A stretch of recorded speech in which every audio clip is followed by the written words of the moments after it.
Hygiene is a condition or practices conducive to maintaining health and preventing disease, especially through cleanliness. This is true, but most importantly, as Nigeria faces new cases of cholera with over 39 certified dead and over 1,000 hospitalized, you are watching the public eye.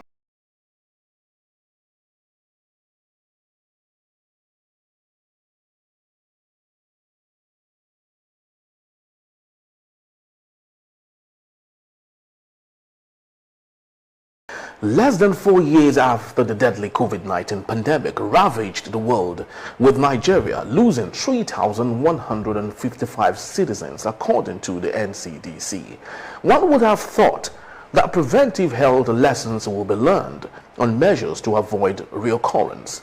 But alas, that seems to not be the case. Amongst the areas where one would have thought strong hygiene to prevent outbreak of epidemic should be exercised are the livestock markets, especially given the COVID-19 virus broke out from China's wet market in Wuhan. Coming back to Nigeria, Ankara, a popular livestock market located between Lagos and Ogun State where livestock are being sold, ladies and gentlemen, this is the unsavory picture we have from the market.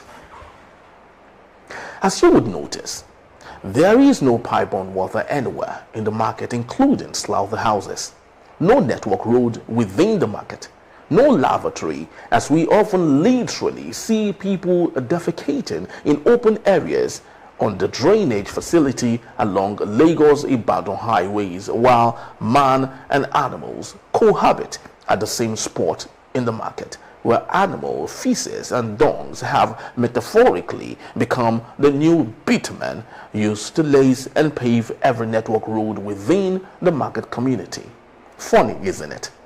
The catch question then is, why wouldn't we experience a worse type of epidemic emanating from Kara market in addition to the cholera disease already taking lives in the country?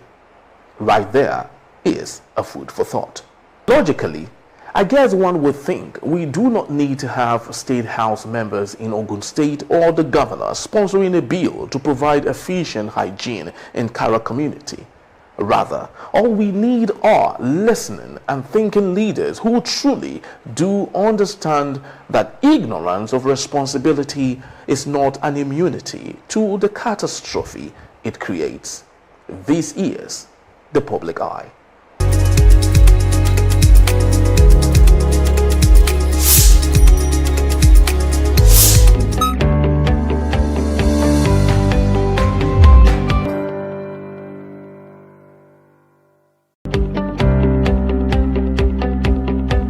To have you be part of our day. This is Enterprise Morning, reaching you from Enterprise Television from the economic hub of Nigeria, Lagos. I am Henry Igwebike, and today we'll be starting off with our newspapers, and right after that in a jiffy would be our main conversation. Also for today, please do well to be part of what we do. Have a say in what we say. You can always find and reach us at enterprisetvnews.com. You may equally like, comment, and follow us on all our social media platforms at Enterprise TV7.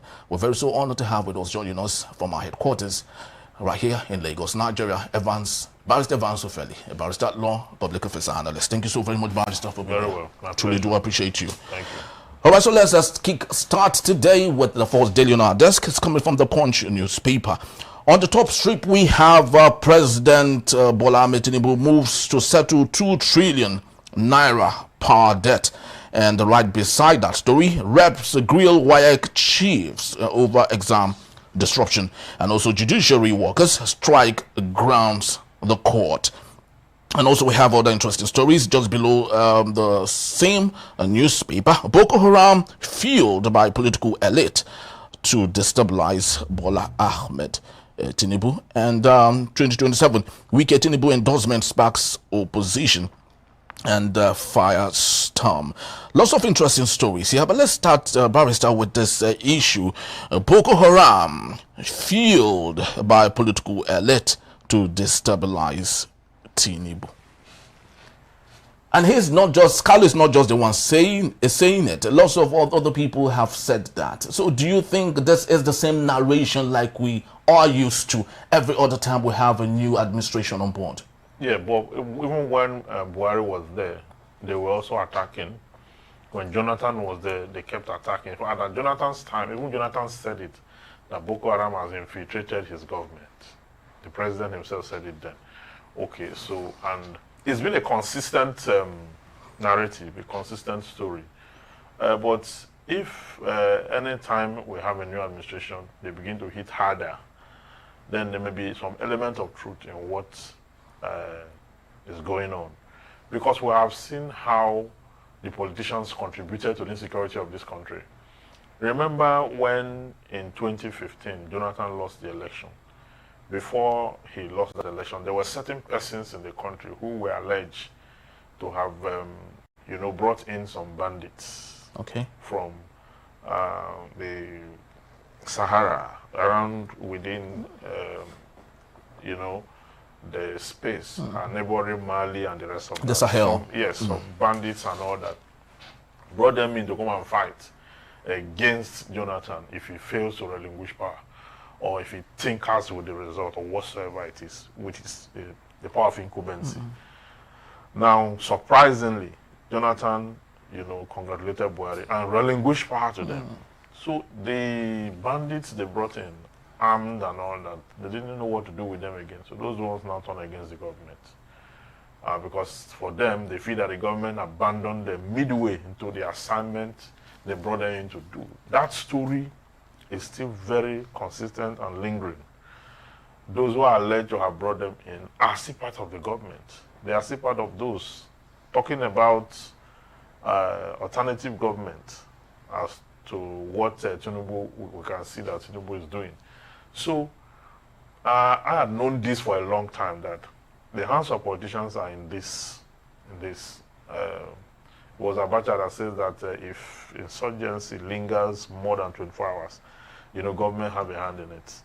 Okay, there are politicians who want to use this to weaken whatever it is the incumbent government is doing or has done, so that they can have grounds for election campaign or electioneering to let the people know that they are not safe under Tinubu. But the story and the narrative has always been the same. If you are a good student of politics, we have seen that even if Tinubu leaves, insecurity will still linger. As long as the country is not ready, they are not. They have not come to that resolution to deal with this thing. Now, you talk about the country not coming to a resolution to deal with the problem. Shouldn't we target that submission on the table of the president? He has all the power to stop this if he wants to do that. Yes. So would we say that the president, of course, let's take a look at Bola Ahmed Tinubu or use him as a reference point. So is it okay to say that President Bola Ahmed Tinubu lacks the spine to tackle this? Boy, it's glaring. It's not doing that. It's not able to even exterminate them. It's not able to exterminate them. Some people have said that there are very high authorities, including Western authorities, that have screwed the country in such a way that the president have no such universal omnibus power to address certain issues.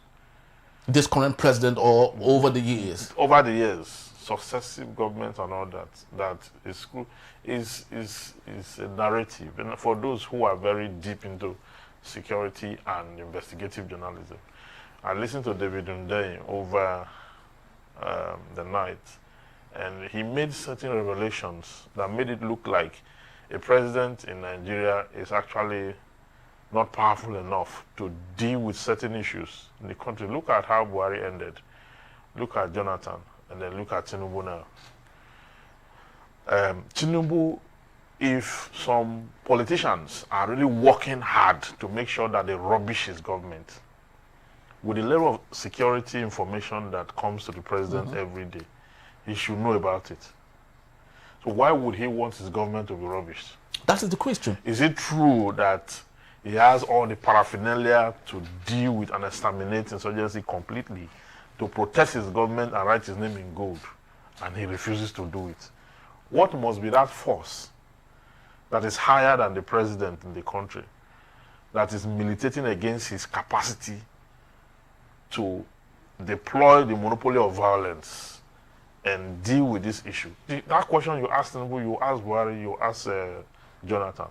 I just hope it's not a fictional string somewhere that we think in our minds exists, while in reality it doesn't exist. Why not exist? That is the danger. That is the danger of it.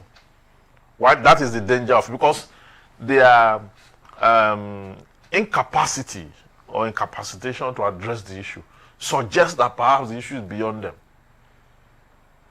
Conversely, it could also be that it's a fictive narrative hanging over their head that they are powerless, whereas they can actually deal with the issue. You understand? So, because if you press that narrative further to say that they are Western influence that governs, why did the West deploy soldiers during Jonathan? No, there was a time they came to address the issue. Yes. You understand? So why if they're actually the ones, then they left when they said that they indicted our government, and they left. So how then are they the ones responsible?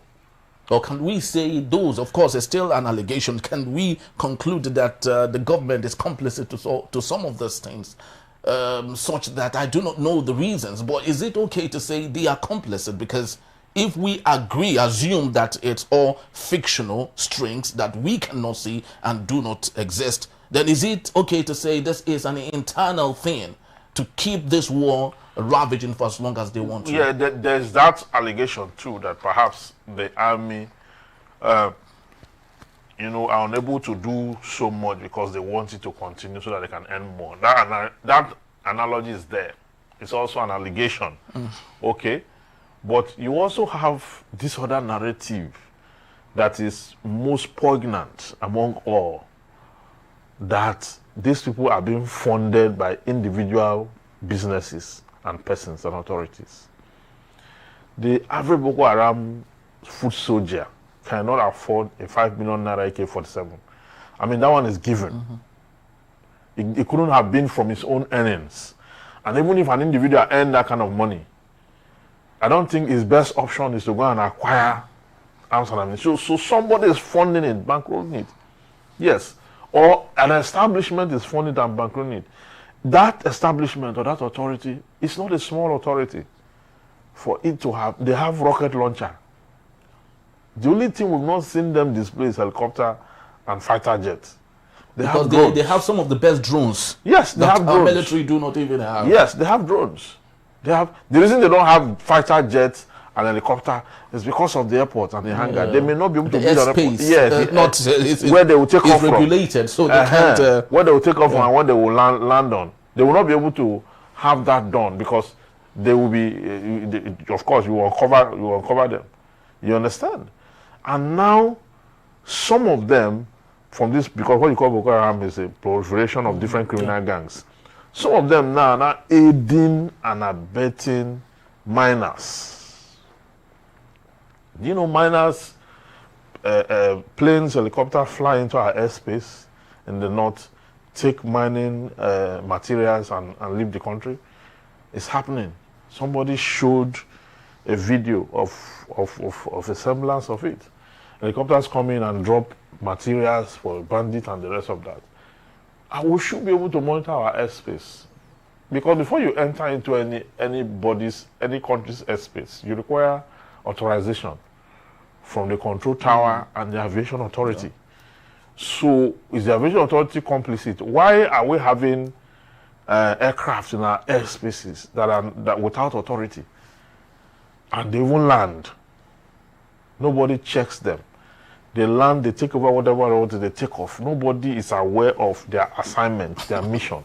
But Barbarista, I know we can go on and on this particular matter. We have lots of other stories. But do you think it's ever possible for us to maybe clean this swamp? Is it possible to drain the swamp in Nigeria with a leader that is courageous enough to go head on, politics aside, and solve this problem for good? It's possible. That's the kind of leader we need, but we've not found one. We've not found one. The ones we have are not I don't think they have a mind of their own to deal with the issue, because this issue have tested 4 or 3 presidents. This issue have tested, no, not even 3 before Yaradua. Okay, no, Yaradua has to do with the militants. The militants, yes. I mean, Jonathan, Buhari, and now Tinubu, and the 3 of them have not been able to do anything about it. Okay, that suggests perhaps there's something that we don't know about that is higher than what they are deploying. But if we have someone who is ready to deal with the issue, a president that is ready to terminate the issue, it does not take government anything. True. Even the soldiers are indicting the government. Many of them are leaving, that government is playing politics with the. But why should government play politics with defense? Why should you play politics with defense?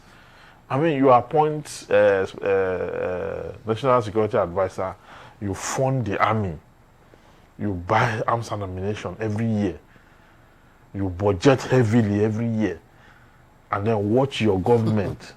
So there must be a force somewhere.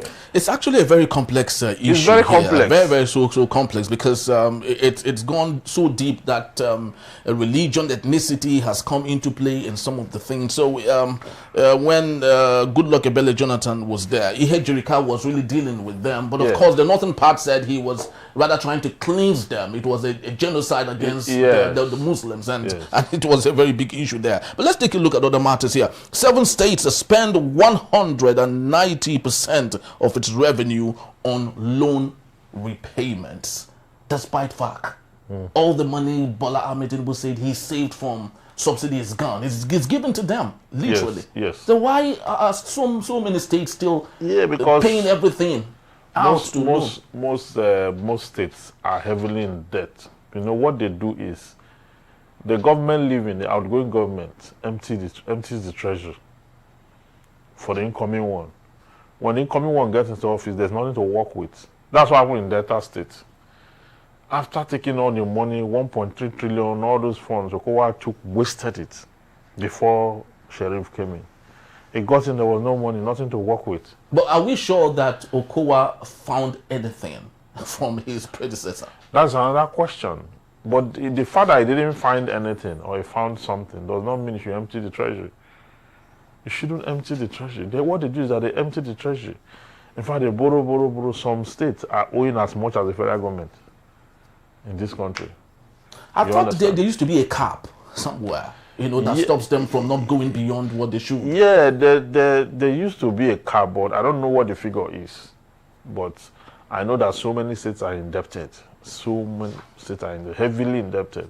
And no matter how indebted the state is, once he asks for loan, he will get. Because a state is a sub-sovereign. It has a capacity to address loan. It can pay back. Because one of the things that the banks will look at is repayment plan. Once you have the potential for repayment, ask any amount, they will bring it for you. That's the state. Even if you win election, I have a friend that won election as a House of Rep member in his state. The moment he won election, the next month, all the banks came to him that you come and collect loan. that the money is there for him. Because they know that with his position, he has potential to pay back with interest. And that's what the banks are looking for. So that's the same way they approach the states. We have resources. We have them. Take a loan for this project, for that project, for this project, and all that. So at the end of the day, the states are indebted. Many of them take loan to pay salaries and the rest of that.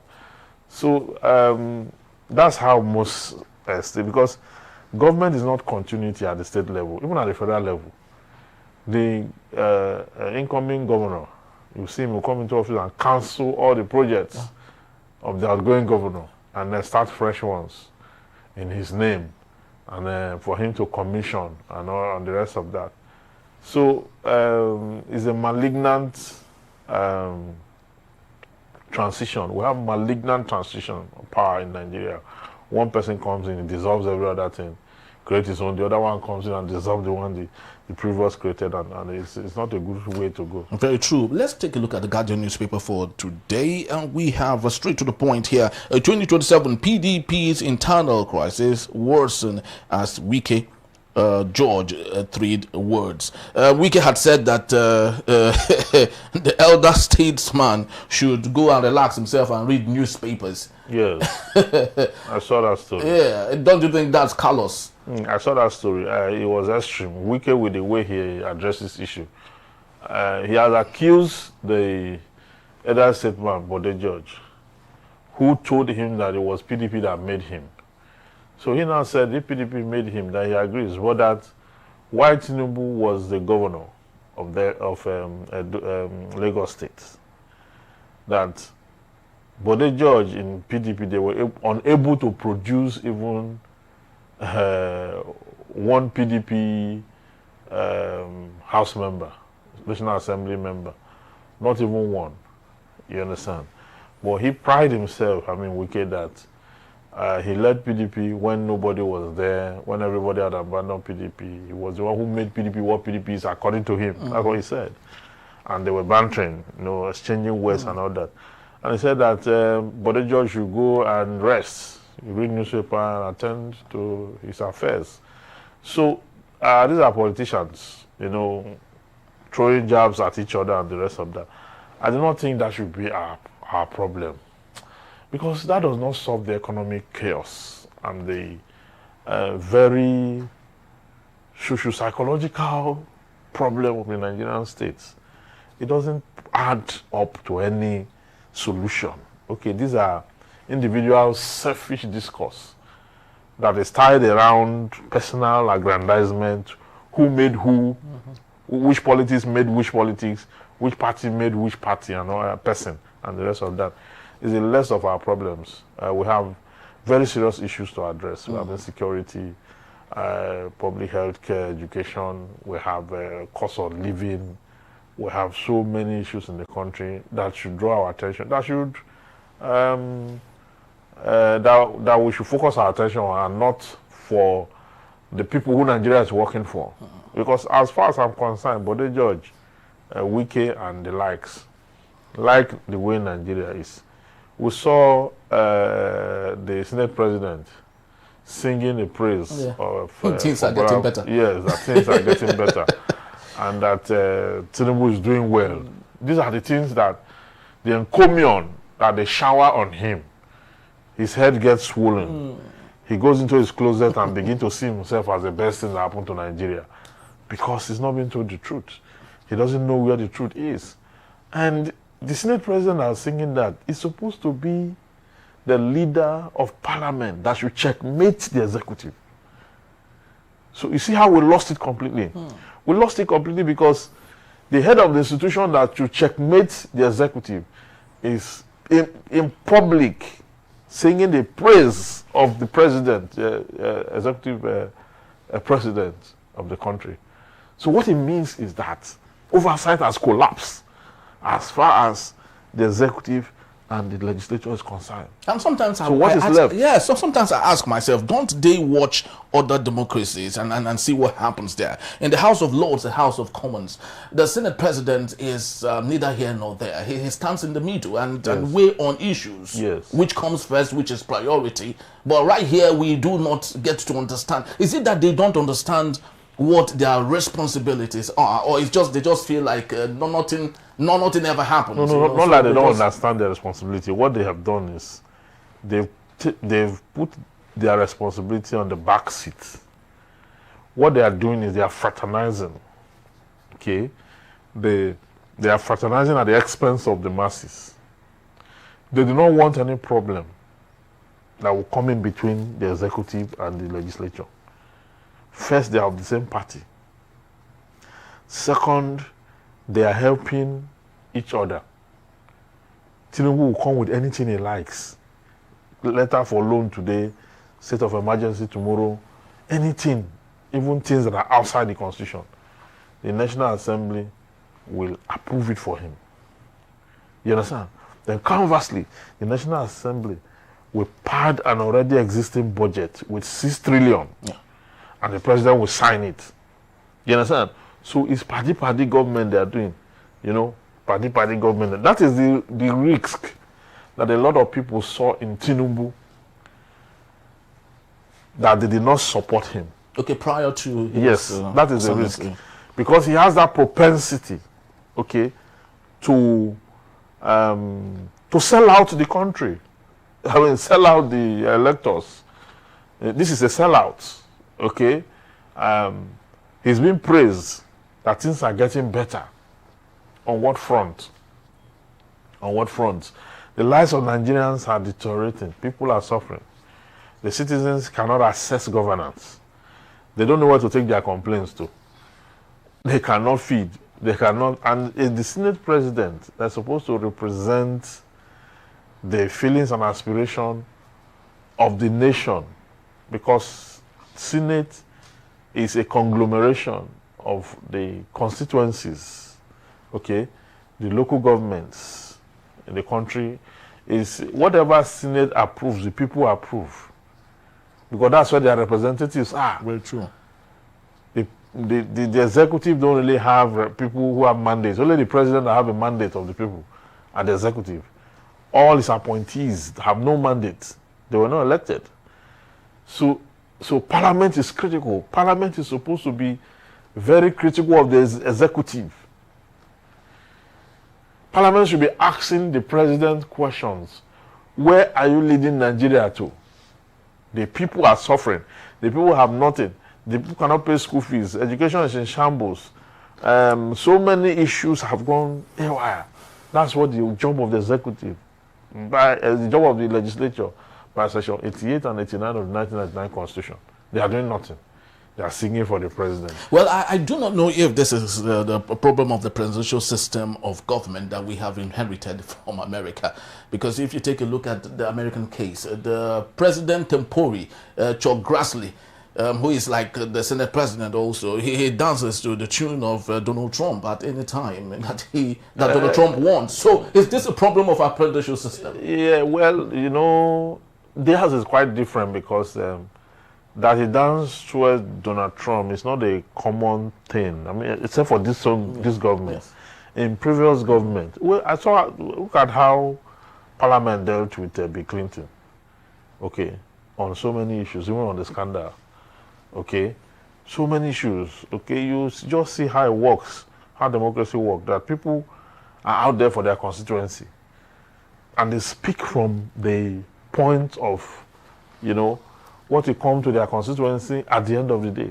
You know, if the president comes that he wants to go and take this law, they will be speaking, how does this benefit their constituency? Yeah. You understand? Even the war in Ukraine is still a very big debate, and that was why the Joe Biden didn't see the light of the day. Yes, they were asking themselves, why the war? Why are we spending so much? Why are you? What is your business and this and all that? So that is the reason Trump did not. I mean, it's not funding anything about the war. It's asking for negotiation and close up the deals, and let's have peace and all that. So at the end of the day, what you have is, you don't have a system that is reassuring. We don't have a system that is people-driven. Unfortunately, the people whom you spoke to a few months ago while you were campaigning, and the people you have abandoned, now you are singing the praise of the president, even misleading him to believe that things are getting better. Things are not getting better at all. But who will tell the president that things are not getting better? Everybody around him is a sycophant. So who's going to tell him he's naked? Very, very true, Barrister. But let's take a look at other matters from the Guardian newspaper. This is yet again on Dr. Tunji Alausa, the Minister of Education. And I'd love to say that he is a friend of the house here, because I would love to believe no other media outlet has talked so much about Dr. Tunji Alausa than Enterprise Television. And yet we have him right here again to talk about publish or perish. 97% of public universities default on online visibility, transparency, and orders. The question again to you, Barrister Evans Ofeli, is this man really does he understand why he is there?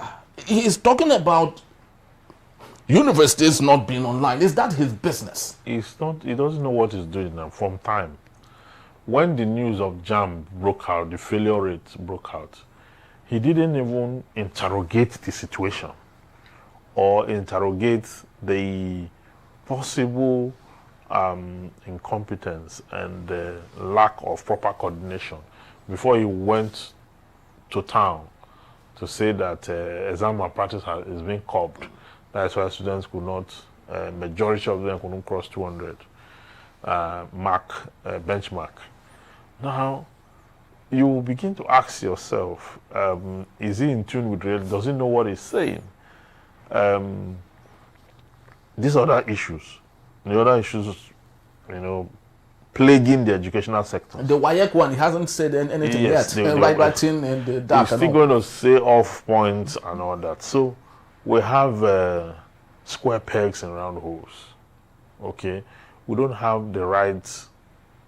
The Tinubu's ministers, maybe apart from David Umahi and Wike, and maybe the Minister for Interior, every other person is a joke, a big joke.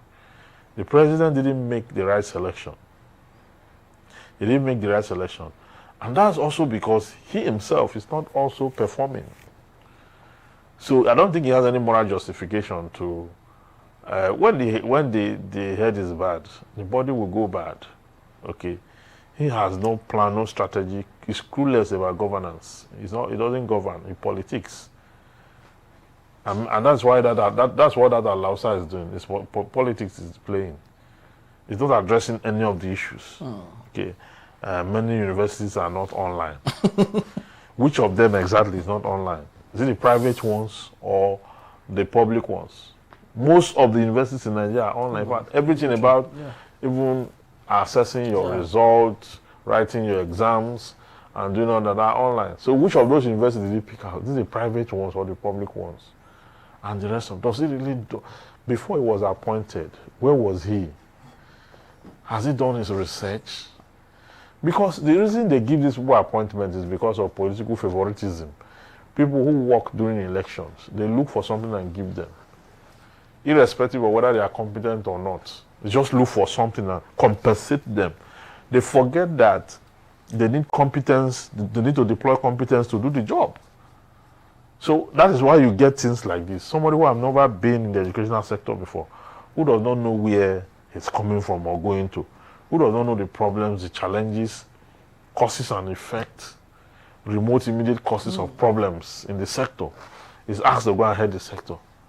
Look at the woman that stole money. Better Edu. She went there, she doesn't know what the office is about.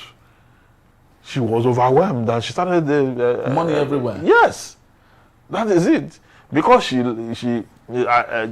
was part of the campaign trail. She worked for the president and she was compensated. Okay, look at what that. You don't even know his level of competence to deliver. You place him there. What do you expect? What do you expect to get? And unfortunately, the man who has taken over the position of Better Edu said that they would use AI to uncover Nigerians who are poor. To track poor Nigerians. How in God's world? The federal government want to use AI to track poor Nigerians. You know? You see the way these people are behaving. They used to have a register, which the other woman used during the COVID. Now it's AI they want to use to track poor Nigerians. So this is very, very disturbing. Very, very disturbing. Lastly, let's move to the Vanguard newspaper and straight to just one story here. 2027, Atiku Amechi, El-Rufai hungry for state resources and is coming from the APC. And Barrister, I'd love you to, if possible, sandwich that story to no one can sack me from PDP. Wike yet again. So 2027, Atiku Amechi, El-Rufai hungry for state resources. No one can sack me from PDP. Yes, on Wike. Well, Wike is not saying the wrong thing. Because which of them exactly now? Yeah, because when you look at El-Rufai, for example, I mean, El-Rufai is telling us about Nigeria now. Because he lost out from the ministerial appointment, he didn't pass the DSS test and some other things and all that. He's now telling us that Nigeria is now being governed by city bandits. He said that. And so I asked myself, because when people are talking, we have to be very careful. You don't know what is motivating them. The only reason El-Rufai is talking is because he lost out. Because the El-Rufai I know, if El-Rufai was to be in this government, and anyone comes out to say this thing he just said, he will be the first person to attack the person. That's what he does. So now he's out of favor. He's now looking for who to gather. Who was El-Rufai working with all the while? Who was he working with? Like, now that he's fraternizing, going up and down from SDP to ADC and all that, moving up and down, talking about alternative this thing. Because this government is not favor him. So Amechi that is talking, have been in government for only God knows how long. Okay, now that is out of government, they may be altruistic, they may be saying the truth. Amechi may be saying the truth, because the truth is clear to all of us. But that does not mean that he's altruistic, that he's saying it for the sake of Nigerians. Because he was a minister, he was a governor for 8 years. He was a minister for 8 years too, and all that. So while he was a minister, while he was a governor, what did he do for the poor? So Nigerians, he keeps saying that the problem is the followers, which I agree with him. It's the followers that if they go out to protest on an issue, even when the issue is so critical to the nation, the president, the government will look for a way to frustrate the protests and still go ahead with that policy. And the people will do nothing.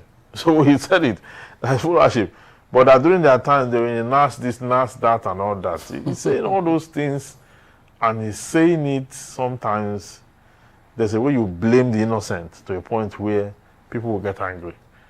You understand? The masses are not the government. The government should do the right thing.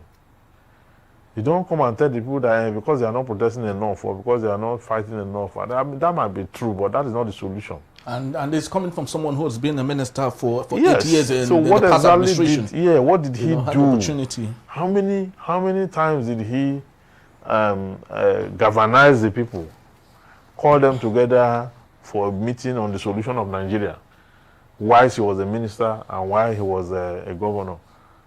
You understand? So when Wike is saying they are hungry for state resources, he's not saying, it's not false. In as much as we like what they are doing because they are now fighting. It doesn't mean that these ones, El-Rufai and the rest, are fighting. It doesn't mean that they are saints. But Barrister, just before we go, Nigerians are left with the devil and the deep blue sea. Do you think we should just, maybe for the sake of not having a choice, just manage the president? Because right now we do not seem to have anyone that's credible enough to save us. No. You cannot manage the president. You cannot manage the president. The president needs to be voted out. And be replaced by whom? You know, the people that will contest the election in the various political parties. Those that will emerge in the various political parties. The article has not emerged yet. Those that will emerge in the various political parties, the electors should size them up and vote accordingly. But Tinubu has to go. Tinubu is a no-no. If Tinubu governs for 8 years, this is where we are going. If he governs, the worst thing that will happen to Nigeria is to allow Tinubu to come back a second time. You see this one we're talking. And that time, it will be tough because he knows nothing. Doesn't know what he's doing. He's overwhelmed, but claim he's in control, he's in charge. He's not doing anything. He's just there. Things are going bad. It's actually very, very sad. I just watched yesterday a commercial done by his people where President Bola Tinubu sat at the helm of affairs as a pirate. I think it was a pirate-driven sort of commercial where we had a sea infested with lots of whales and sharks and all that, and he was the captain trying to navigate all of that. And one would say, is that good enough? Is the commercial good enough for Nigerians to really, start loving or desiring that he comes back? The commercial does not reflect the state of things. Tinubu is not navigating anything. It's just there because the ship is still floating. If the ship starts to sink, he cannot stop it from sinking. He can't. He doesn't have the wherewithal. He doesn't have the intellectual capacity. What he understands is politics. So he would have remained as the kingmaker. Yes, that's what he understands. Plotting, scheming. That's his area of expertise. But to have him govern, all right, he cannot govern. Let's see how that works, though. And this is the first of its kind. I do not know if in history we have seen that before, where a kingmaker assumes the position of the king and hopes to do as well as the king. Well, let's just see how that goes, though. Barrister Vansufeli will be here to take us on our main conversation. That's when we return. Orji Kalu says he gained nothing from politics, claims government seized his businesses. That in a bit is still Enterprise Morning. Please don't go.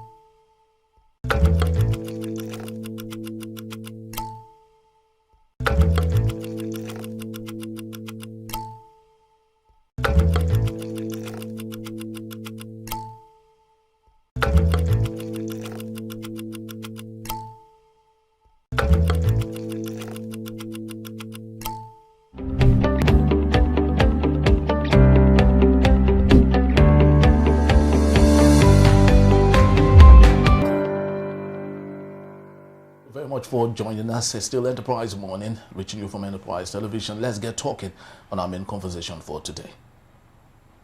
Senator Orji Kalu, former governor of Abia State and current representative of Abia North, has stated that he does not consider himself as a politician despite decades in public office. He insists he has never benefited from politics and identifies primarily as a businessman focused on creating jobs for Nigerians. Kalu revealed that he was already wealthy before entering politics, making his fortune through the importation of rice, sugar, and petroleum products.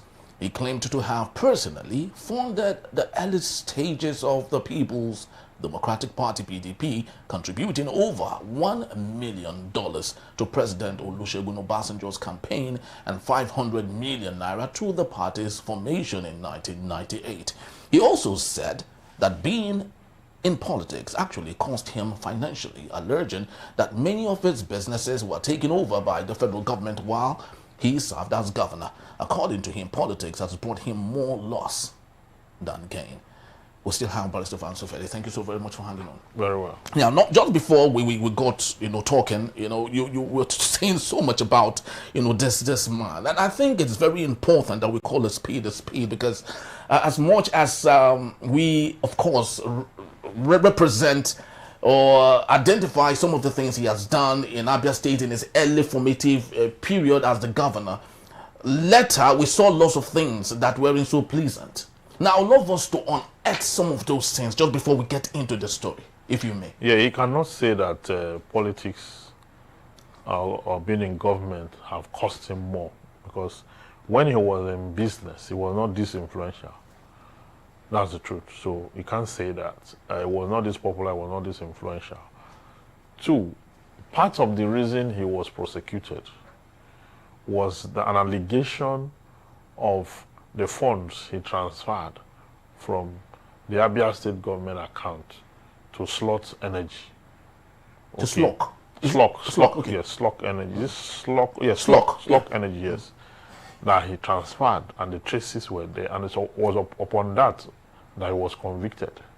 He went to prison, and there was a reversal of fortune somewhere, because the judge who delivered the judgment had been elevated to the Court of Appeal. He came down from there to deliver the judgment at the Federal High Court, and that's what freed him, and that's the reason he could talk today. You understand? Through politics, he's been made a senator, okay? A 2-time senator now, or 3-time senator now. He's been a governor for 8 years. He's correct. He contributed immensely to the formation of PDP. That's the truth. When there was no money anywhere, he donated a lot, okay? He donated a lot, but he also acquired a lot because he became a governor that early for 8 years. Okay, so it was an exchange. He shouldn't say that it has cost him anything. It was an exchange. And he cannot hold on to that argument and drive it successfully to say that if he had remained a businessman, he would have been better off. Or that to say that government have taken part of his businesses. He should mention one of his business that government took. Slok Air. Okay, withdrew the license. Yes. Because of what? Because of corruption. Things that were traced to all that. So he should not say that. I mean, he has benefited immensely from PDP. The size of his business was not as big as it became